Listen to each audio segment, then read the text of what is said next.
Hello everyone, আসসালামু আলাইকুম। কেমন আছেন সবাই? আশা করি সকলেই সুস্থ আছেন, ভালো আছেন। আমার আজকের রেসিপি রুই পোস্ত। মাছ খেতে তো সকলেই পছন্দ করেন, তার মধ্যে আবার রুই মাছ হয়ে গেলে তো আর কোনো কথাই নয়। এইভাবে যদি একবার রুই পোস্ত বানিয়ে খেয়ে দেখেন তাহলে কিন্তু স্বাদ ভোলা যাবে না। বানাতেও কিন্তু খুব বেশি একটা সময়ের দরকার পড়ে না, তো খুব অল্প সময় বানিয়ে নিতে পারবেন। অবশ্যই একবার এই রেসিপিটা এইভাবে ট্রাই করবেন। তার জন্য এখানে আমি নিয়েছি 6 পিস রুই মাছ। মাছের মধ্যে দিয়ে দিলাম পরিমাণ মতো লবণ আর সামান্য একটু হলুদের গুঁড়ো। সব মাছ যেভাবে ম্যারিনেট করে নিই সেইভাবেই কিন্তু ম্যারিনেটটা করা হবে, কিন্তু হলুদের পরিমাণটা একটু কম থাকবে। আর রান্নার সময়ও কিন্তু আর কোনো হলুদের ব্যবহার হবে না। তো ম্যারিনেট করে কিছুক্ষণ মাছটাকে রেখে দেব। আরেকদিকে আমি পোস্ত নিয়ে নিয়েছি। পোস্তটা আছে 3 চামচের মতো। তো পোস্তটা শিলবাটায় মিহি করে পেস্ট করে নেব। যদি মিক্সিং জারে পেস্ট করতাম তাহলে কিন্তু গোটাই রয়ে যেত, ভালোভাবে পেস্ট হতো না, তাই আমি শিলবাটায় বেটে নিচ্ছি ভালো করে। পোস্তর পেস্টটা দেখুন এখানে রেডি হয়ে গেছে একদম মিহিভাবে। এখানে এবার গ্যাসের ফ্লেমটা হাইতে রেখে পরিমাণ মতো দিয়ে দিচ্ছি সর্ষের তেল। তেলটা যখন খুব ভালো করে গরম হয়ে যাবে তখনই কিন্তু মাছগুলো তেলের মধ্যে দিয়ে মাছটা ভেজে তুলে নিতে হবে। তো মাছটা খুব বেশি একটা ডিপ ফ্রাই করব না, হালকা ভেজে এপিট ওপিট করে তুলে নিতে হবে। আমার এই চ্যানেলে অনেকই নতুন নতুন সহজ রেসিপি আমি শেয়ার করে থাকি। যদি আপনাদের ভালো লেগে থাকে অবশ্যই চ্যানেলটিকে সাবস্ক্রাইব করে পাশে থাকা বেল আইকনটি প্রেস করে চ্যানেলটির পাশে থাকবেন। এখানে মাছটা এক পিঠ ভাজা হয়ে গেছে, আরেক পিঠ পাল্টে নিয়ে আরেকটা পিঠও ভেজে তুলে নেব এবার মাছগুলোকে। রুই পোস্ত রেসিপি একবার অবশ্যই এইভাবে বানিয়ে ট্রাই করবেন, খেতে কিন্তু অসাধারণ লাগে গরম ভাতের সাথে।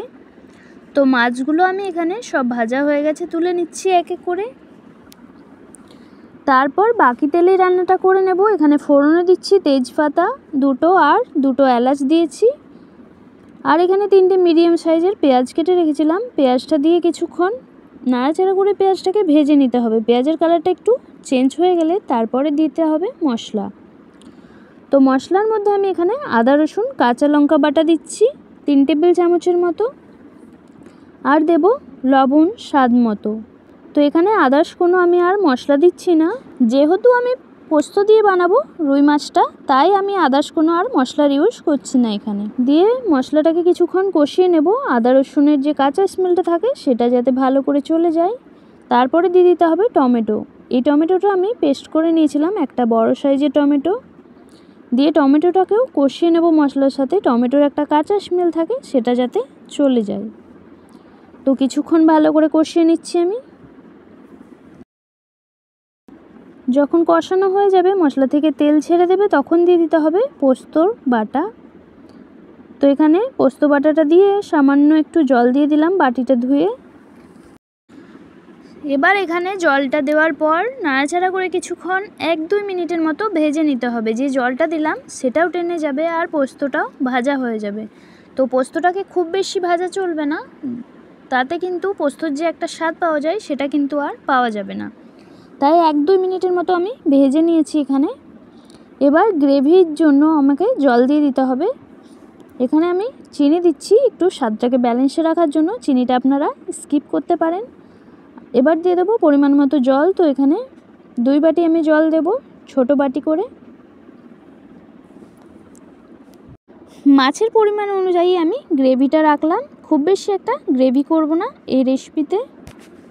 তো এখানে ভালোভাবে নাড়াচাড়া করে গ্রেভিটাকে মিশিয়ে নিচ্ছি। গ্যাসের ফ্লেমটা এখন হাইতেই রেখে দিয়েছি। গ্রেভিটা একবার ভালো করে ফুটে আসলে এবার দিয়ে দিতে হবে ভেজে রাখা মাছগুলো।